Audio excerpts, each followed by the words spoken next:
Buenas noches, bienvenidos, bienvenidas. Gracias por sintonizar La Ley de la Selva, como cada lunes aquí en la pantalla de C5N. Antepenúltimo programa del año.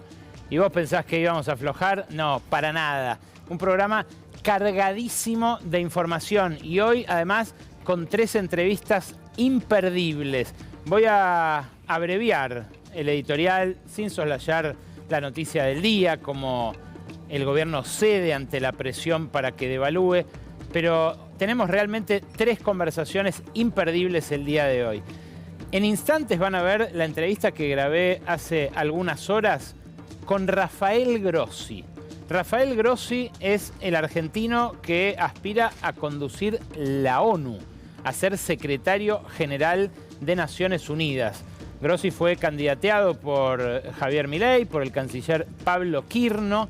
Viene a la Argentina la semana próxima. Actualmente conduce la Organización para la Supervisión Atómica, tanto de las centrales nucleares como de las armas nucleares que tienen los países.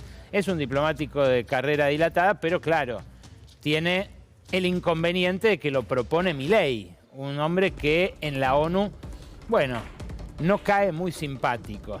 En instantes vas a escucharlo a él sobre Milei, sobre la ONU, sobre los enfrentamientos bélicos que hay en este momento en el mundo, sobre la posibilidad incluso de una guerra o de una invasión en Sudamérica y qué haría él, además, frente a esa eventualidad. En un ratito hablamos con el argentino que aspira a conducir la ONU y a convertirse en el quizás segundo argentino más poderoso de la historia, después del Papa Francisco. Pero no es lo único que tenemos esta noche. En un ratito, como decía Franco Torchia, vamos a conversar con Miguel Ángel Broda, el zar de los economistas de la City, el hombre que lo tuvo en su estudio como pupilo a un jovencísimo Javier Milei, que no duró mucho en aquel puesto, pero sobre el cual seguramente tenga opiniones para verter. Broda viene en un día especial, además, el día, como les digo, en que anunciaron medidas sobre el dólar luego de un tropezón con la deuda la semana pasada. Pero antes que todo eso, en instantes nada más, se sienta a conversar aquí conmigo Daniel Herrero. Daniel Herrero fue durante 2 décadas quien condujo los destinos de Toyota, la terminal automotriz más importante, más tecnificada, más exportadora de la Argentina. Hoy es uno de los socios de Prestige Auto, produce bajo licencia los utilitarios de Mercedes, la Sprinter y otros, y es la 4ª entrega de las conversaciones con referentes empresariales a partir del libro que publiqué este año, El país que quieren los dueños, un libro que leyó Herrero, que me ha comentado y sobre el cual también vamos a conversar. ¿Qué país quieren los dueños? Es la gran pregunta en este momento bisagra para la Argentina, con reformas muy profundas que propone el gobierno para ser aprobadas durante el verano, después de un año muy desgastante en lo político y en un contexto en el que se discute si hay futuro o no para la industria argentina.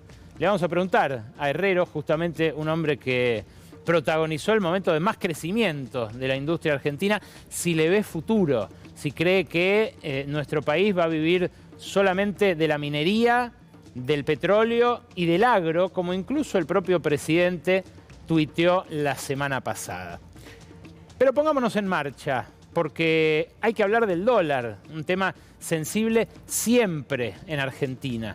Hoy el presidente del Banco Central, Santiago Bausili, dio una conferencia de prensa para anunciar algo que el mercado venía presionando muy insistentemente para que anunciara. Hace apenas un mes, el ministro de Economía, Luis Caputo, decía que las bandas de flotación estaban perfectamente calibradas, que no iba a haber ninguna modificación en este esquema, que hoy fue modificado a instancias de los bancos, de los grandes fondos de inversión de Wall Street, del Fondo Monetario, del Tesoro de los Estados Unidos, de los economistas del más variado pelaje, que aquí en Argentina decían todos, no podemos seguir viviendo como estamos viviendo, gastando las divisas que gastamos en el turismo y en la importación, sin reservas en el Banco Central. ¿Cuál es la nueva regla las bandas de flotación, ahora lo vamos a ver gráficamente, van a ensancharse, o sea, va a aumentar el techo y va a bajar el piso a un ritmo que va a ser el de la inflación de 2 meses antes, el último dato de inflación antes de iniciarse cada mes. Hasta ahora lo que venía pasando es que se incrementaba 1% hacia arriba y 1% hacia abajo, el techo y el piso de la banda respectivamente. Dicho en criollo y lo más sencillo posible, en enero el dólar puede llegar a 1.560 pesos, unos 100 pesos más de lo que cerró hoy, a 1.465, porque ya el piso de la banda no le importa a nadie. Lo importante es el techo y el techo es lo que sube. Bausili, de todas maneras, dijo que el cambio de reglas no implica que el dólar vaya a subir. Escúchalo. Que el Banco Central esté acumulando reservas no implica que el sesgo del tipo de cambio sea hacia arriba, porque esto se está haciendo en respuesta a un aumento de la demanda de dinero. Aumento de la demanda de dinero es que la sociedad necesita pesos, la economía necesita pesos. Y la forma de abastecer esos pesos es comprando dólares y acumulando reservas por parte del Banco Central. Entonces, si no estuviese, el tipo de cambio probablemente se apreciaría fuertemente.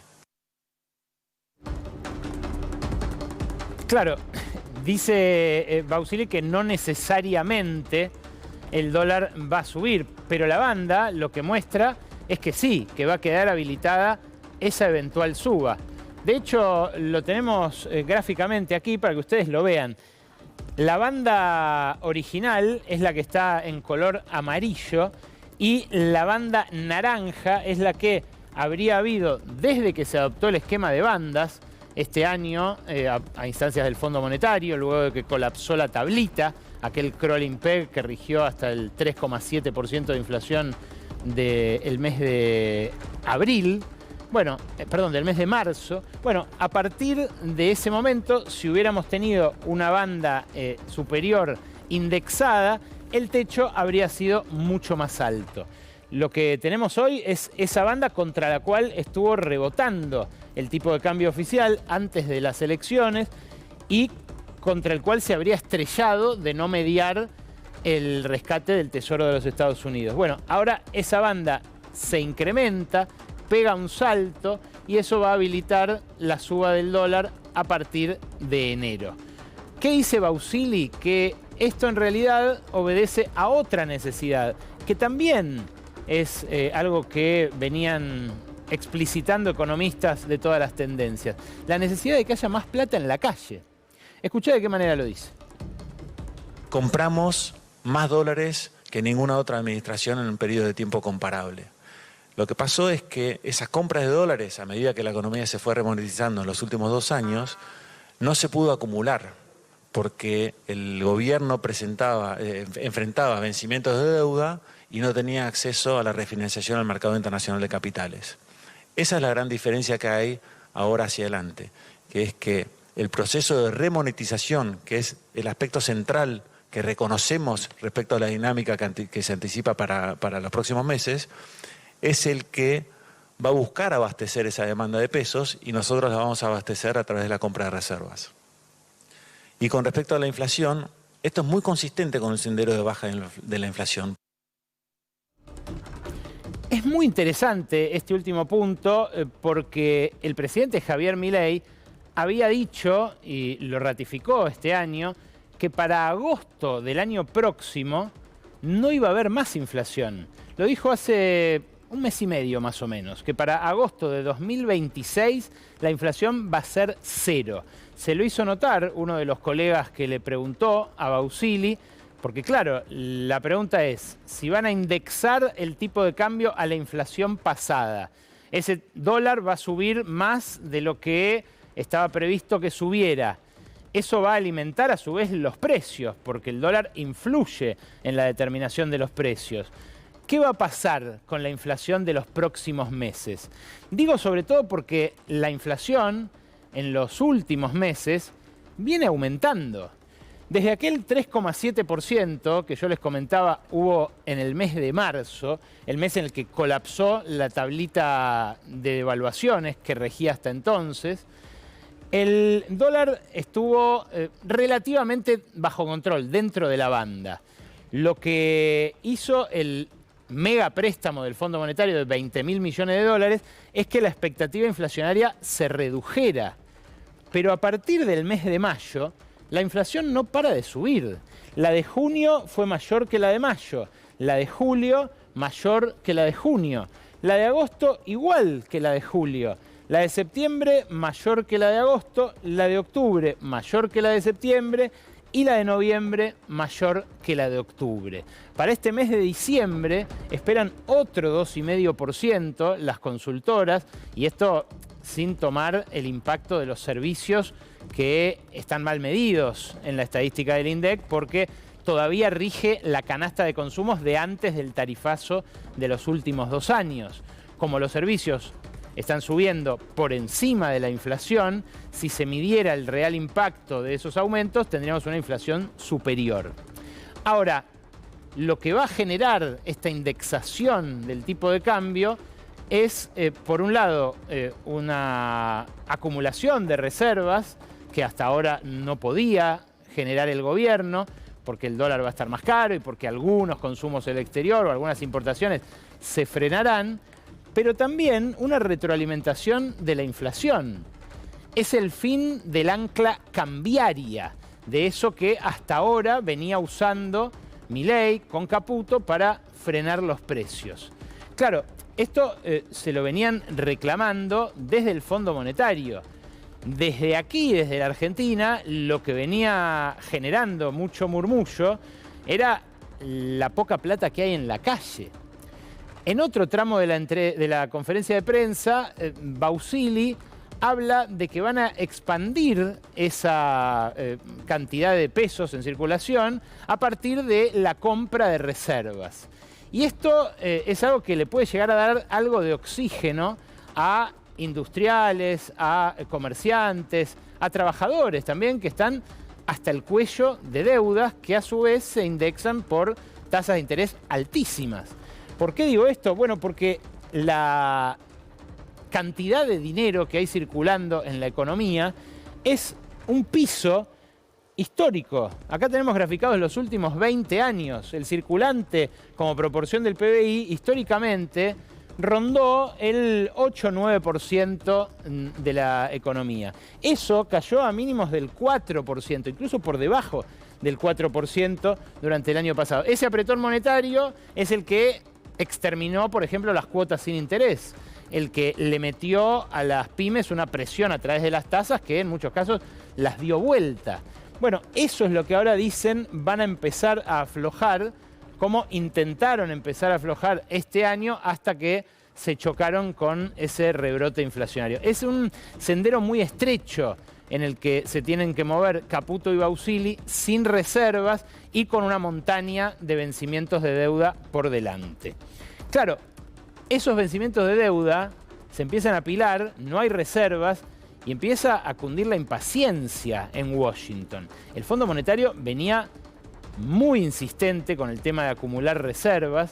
También lo había deslizado puertas adentro el secretario del Tesoro, Scott Bessent, ahí lo vemos, al rescatista de última instancia, al que tuvo que apelar Caputo en octubre pasado. Pero por eso también hoy el Fondo Monetario celebró esto que concedió Milei, que concedió Caputo, de que suba el dólar un poco más a partir de enero. ¿Cómo lo festejó? Bueno, lo festejó a través de un tuit de la vocera del Fondo Monetario, de Julie Kozak, que escribió esto: celebramos el reciente acceso a los mercados y las medidas anunciadas para fortalecer el marco monetario y cambiario, reconstituir las reservas e impulsar reformas que impulsen el crecimiento. Estamos colaborando estrechamente con las autoridades de la Argentina en la implementación de estas importantes medidas. Este tuit salió mientras Santiago Bausili daba su conferencia de prensa, en una señal de que había sido coordinada esta medida con el Fondo Monetario, que bueno, venía advirtiendo como podía que ellos le van a seguir perdonando a instancias de Trump el incumplimiento de las metas, pero que este modelo era absolutamente insostenible. Claro, los vencimientos de deuda en dólares son urgentes, son ya. En enero, de hecho, hay vencimientos por más de 4.000 millones de dólares. De esos, en dólares hard, en dólares exigibles, hay unos 3.000 en enero solamente. Pero en febrero ya hay otros 2.000. En marzo hay otros 800. Así, mes por mes, los tienen graficados aquí hasta el final del mandato de Javier Milei. Hay vencimientos con todos. Hay vencimientos de bonos en manos privadas, hay vencimientos con organismos internacionales, con el Fondo Monetario, hay vencimientos de los préstamos que tomó el propio Banco Central, los bopreales que crearon, apenas llegaron al Banco Central, absorbiendo deudas privadas con proveedores comerciales extranjeros. Son todas deudas en moneda dura, con reservas absolutamente negativas, según la medición del propio Fondo Monetario, hundidas, más de 15.000 millones de dólares bajo cero, descontando las obligaciones de corto plazo de lo que tiene como reservas brutas el Banco Central. Y en ese contexto es que está lanzado el gobierno a intentar conseguir por lo menos media sanción para el presupuesto y media sanción para la reforma laboral antes de que termine el año. Una reforma laboral sobre la cual vamos a hablar también con los invitados importantes que tenemos el día de hoy, pero que no tiene ni una para el lado de los trabajadores. No en vano, este jueves está organizando la CGT una movilización en repudio que va a ser el inicio apenas de lo que probablemente se convierta luego en un plan de lucha. Vamos a ver con qué fortaleza cuenta la CGT en un momento de mucha desorientación de la oposición, de mucha desmovilización también de las bases, cierta resignación en algunos casos y la falta de una referencia opositora. Pero los que sí tienen clara la referencia son los dueños, los grandes dueños. Pablo Roca la recibió el jueves pasado a Patricia Bullrich en el evento que hace para sus proveedores pymes, muchos de ellos que están penando a partir de este combo macroeconómico del que les hablaba antes. Y la ministra saliente, ahora jefa de la bancada de senadores de La Libertad Avanza, dijo esto. Hemos hecho un marco claro para las plataformas y los Uber o cualquiera de las empresas. Esto es importante porque en la Argentina hoy hay 500.000 personas trabajando en Uber y hay 500.000 personas trabajando en plataforma. Ahora, ¿qué quieren? No quieren ser empleados dependientes de nadie. Quieren ser monotributistas. Eso es lo que quieren. Y bueno, así se ha hecho el sistema.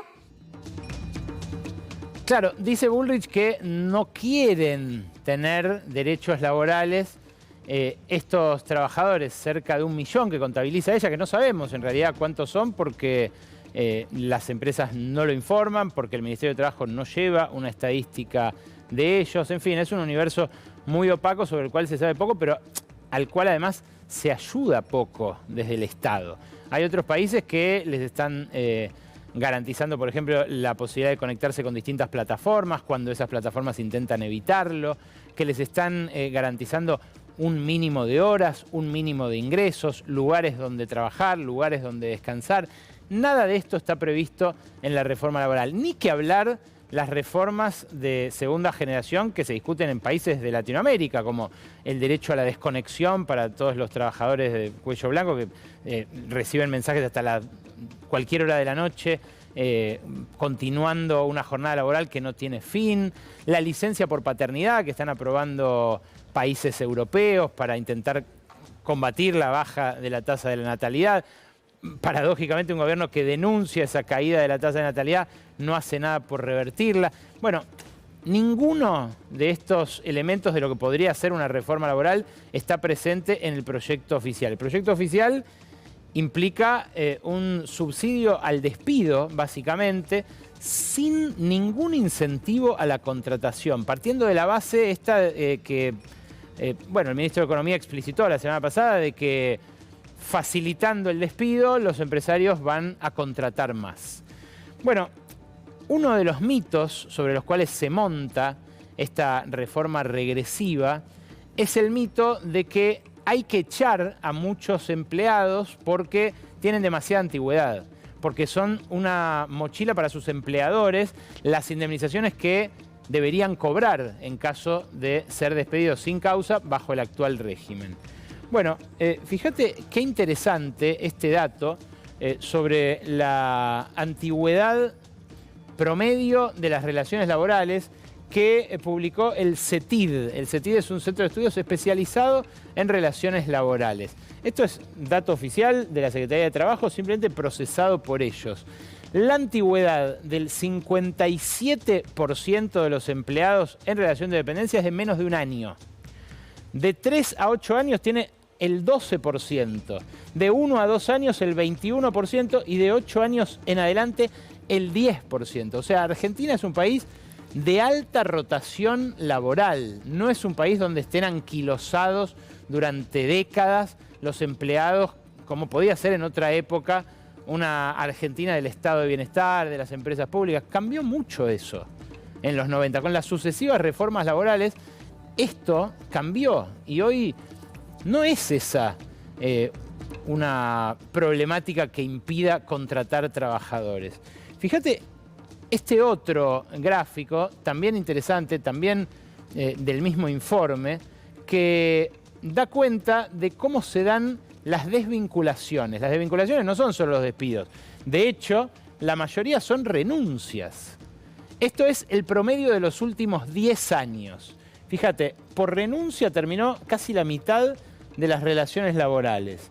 12% fue por finalización de contrato por tiempo determinado. 10% fue el modelo WOCRA, por finalización de obra, que tienen, bueno, ellos el esquema de la mochila o del fondo de indemnizaciones, que ahora se pretende generalizar a partir de esta reforma. El 7% por terminación del periodo de prueba, gente a la que no le renuevan, que le dicen muchas gracias.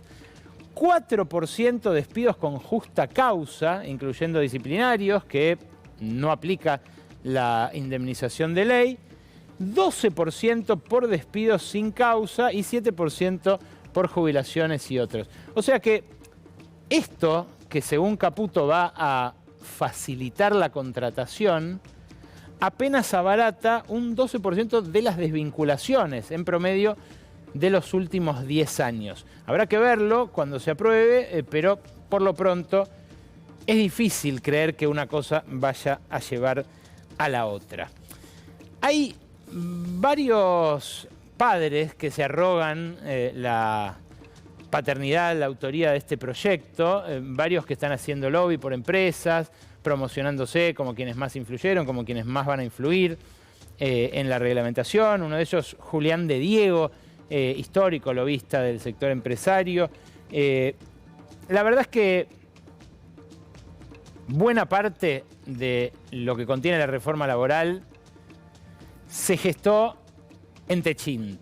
Eso que vimos recién en la foto de Patricia Bullrich con Paolo Roca no es una casualidad. El ministro de Trabajo es un hombre que viene del grupo Techint, Julio Cordero, y que trabajó esto con Alejandro Cacase, un exdiputado santafesino que ahora trabaja con Federico Sturzenegger y que terminó imponiendo la visión más dogmática de Sturzenegger por encima de otros más pragmáticos en el oficialismo. Por ejemplo, esto de los convenios por empresa y no por sector, los supermercados ya avisaron que a ellos no les conviene, que ellos prefieren tener un convenio mercantil, que de hecho está en lo más bien con Cavalieri, no son buenos sueldos los que pagan, pero son muchos los empleados que trabajan en los supermercados, y ellos ya avisaron, a nosotros no nos conviene este esquema. Muchas otras empresas también hicieron saber lo mismo, pero ahí primó la visión más dogmática, así como primó también en materia de relaciones con los sindicatos. Sturzenegger impuso que los empleadores ya no sean más agentes de retención de las cuotas sindicales, pero también estableció que las cuotas solidarias, esas que pagan los que no son afiliados, pero que se benefician por un convenio colectivo de trabajo a un sindicato que negocia ese convenio, bueno, eso solo va a poder ocurrir en los casos en los que haya convenios por empresa, que todavía no sabemos cuántos van a ser. Lo concreto, bueno, otro que aparece ahí es Jorge Triaca, ex ministro de Trabajo de Jorge Macri, que se está reuniendo con empresarios de distintos lugares y que les ha dicho que si él reglamenta la ley o si él ayuda a reglamentarla, no van a prosperar los recursos ante los tribunales que ya está preparando la CGT y que están preparando muchos abogados laboralistas, porque él aprendió de la vez pasada y sabe cómo reglamentarlo para evitar esos tropezones. Lo que sabemos es que, bueno, lo hemos visto acá, hemos repasado este gráfico, el empleo en la Argentina creció en los momentos en los que creció la economía, no cuando las leyes se amoldaron al deseo de determinada empresa, de determinado sector. El empleo total formal en la Argentina creció incluso durante la vigencia de la doble indemnización. En 2002 impuso eso Eduardo Duhalde para intentar ponerle un dique a los despidos que sobre el final de la convertibilidad habían empujado a más del 20% de la población al desempleo, y durante la doble indemnización aumentaron de 4 a 6 millones los empleados en relación de dependencia en el sector privado. Por el contrario, cayeron, como hemos visto bien en detalle, en los años de flexibilización laboral. La cantidad de empleados, se disparó el desempleo y se disparó también la informalidad, con lo cual la flexibilización laboral nos llevó a blanqueo de empleados en negro. Hay un cálculo que hizo la consultora P4Q, que vamos a repasar muy rápidamente, que es lo que se ahorra una empresa mediana que tiene una nómina de 100 millones de pesos al mes por este cambio de ley.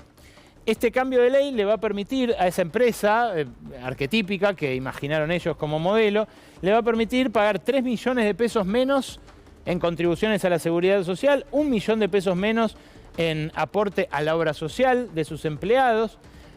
Va a hacer innecesaria una previsión por despido, porque ahora el despido va a estar subsidiado por el Fondo de Asistencia Laboral, que es eso que aparece ahí, y por eso se va a ahorrar también esa previsión de 8 millones y medio sobre los 100 palos supuestos de masa salarial. ¿En qué redunda todo esto? En un ahorro mensual de 12 millones de pesos, equivalente a una reducción del 38% en costos laborales no salariales. O sea, lo que implica esta transferencia es un subsidio al despido y una transferencia de recursos de los empleados a los empleadores. Este empleado va a tener menor aporte a la obra social. Si tiene trasladado ese aporte a una prepaga, va a tener que pagar más o se va a tener que bajar de plan. Si tiene una obra social sindical, esa obra social sindical probablemente se funda o reciba menos dinero y le dé menos prestaciones. Y lo mismo con la caja jubilatoria futura. Desfinancia esta reforma la caja jubilatoria futura, lo cual le va a poner presión a la jubilación de ese mismo empleado de hoy. ¿Alcanzará esto para generar empleo con la economía en recesión? Bueno, es lo que me permito dudar humildemente desde aquí y es lo que le vamos a preguntar a Herrero y a Broda en las entrevistas que tenemos hoy. Cierro con dos datitos. Por un lado, ¿por qué no protesta más la Unión Industrial Argentina? Martín Rapalini es el presidente de la UIA, es el dueño de Cerámicas Alberdi, que está sufriendo el embate del frenazo de la construcción. Es un hombre de Paolo Roca, quien suele poner al presidente de la UIA a su gusto, mantiene la UIA de hecho, pero Rapalini además es uno de los socios del proyecto minero San Jorge, en Mendoza, que obtuvo la semana pasada la aprobación en la legislatura en medio de una represión salvaje, detenidos, lastimados y demás. Ese proyecto cuprífero en Mendoza va a avanzar ahora con la venia de la legislatura. Por primera vez ocurre esto en una provincia en la que el agua falta y los vecinos suelen protestar por su uso masivo por parte de emprendimientos así. ¿Cómo protestaría Rapalini por la recesión industrial, siendo que es socio de este reseteo de la Argentina que viene a proponer la Libertad Avanza? ¿Qué sombrero se pondrá para interactuar con las autoridades? ¿El de industrial que se está fundiendo o el de minero que ve un futuro promisorio en la Argentina del RIGI, en la Argentina de la extracción de recursos naturales?